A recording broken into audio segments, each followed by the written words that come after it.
Hey, this is Horace Bray with JamPlay.com, and now we're going to start connecting these A minor triadic ideas to make bigger arpeggio shapes. It can be useful for solos, for just general connecting the fretboard together, but the way I like to generally start with these is to think about it in a more of a position way. So like we'll start in 5th position with the root position minor triad, then go to 1st inversion and 2nd inversion. Then I like to kind of break that down and try to connect it in a more horizontal way.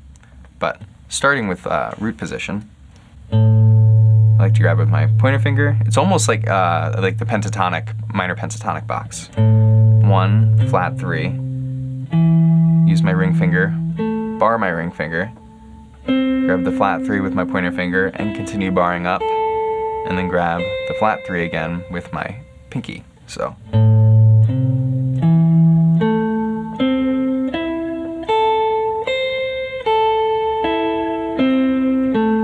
Roll.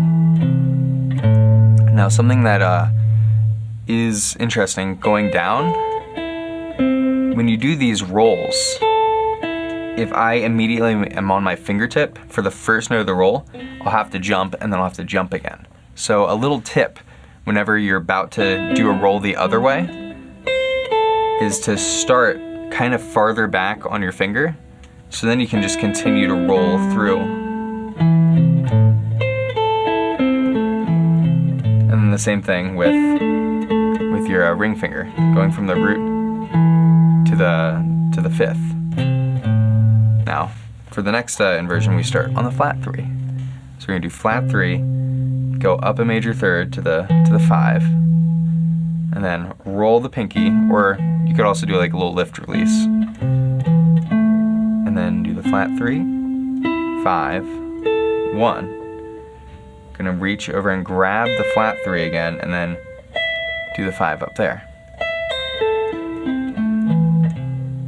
Now, whenever I'm trying to work on these, I'm always focusing on trimming out excess movement. You don't want it to, like, your fingers to be just going everywhere. You want to try to, like, almost think about it from an engineering perspective, where you want to, like, move in between the notes in the most efficient way, using the bare minimum amount of effort that you need to make all the notes as clean. So that way you don't overexert yourself, and you can end up going through these shapes a lot quicker. Then we have 2nd inversion, starting on the 5. So we have 5 on the 12th fret, roll up to 1, grab flat 3, 5, roll to the 1 again, flat 3, 5. And you know, you can even grab that 1. So you have root position, 1st inversion, and then 2nd inversion.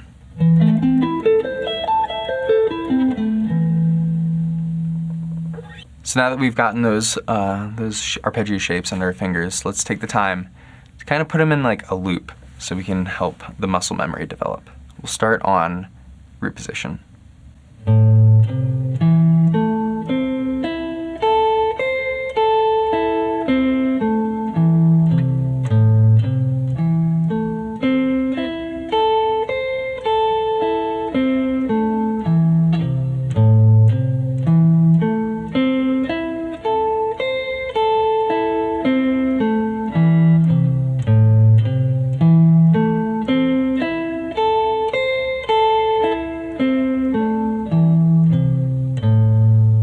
Now, 1st inversion.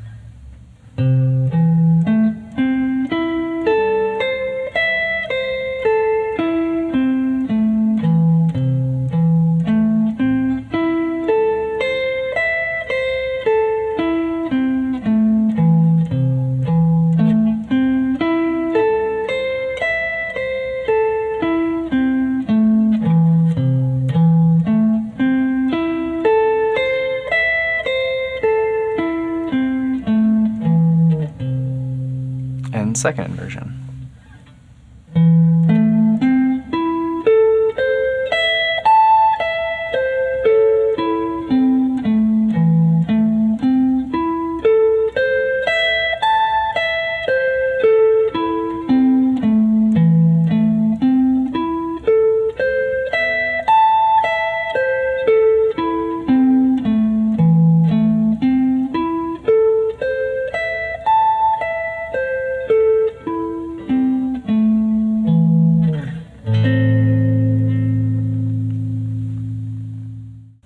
something you can do if you want to help take this to the next level is to connect these ideas more horizontally. So I'm going to take some of the triad ideas from that first arpeggio shape that we did in root position, and I'm going to kind of connect it up and repeat the idea and try to connect it to that, the first inversion shape of the arpeggio.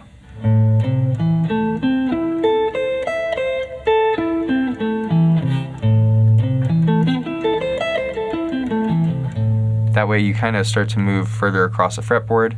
If you need to get up here, it gives you a good way to get up there.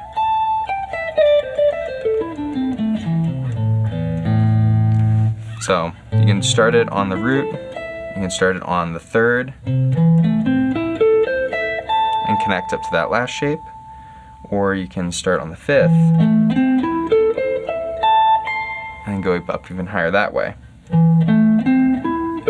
So I'm taking that shape, doing it again an octave up, and then again up one more octave.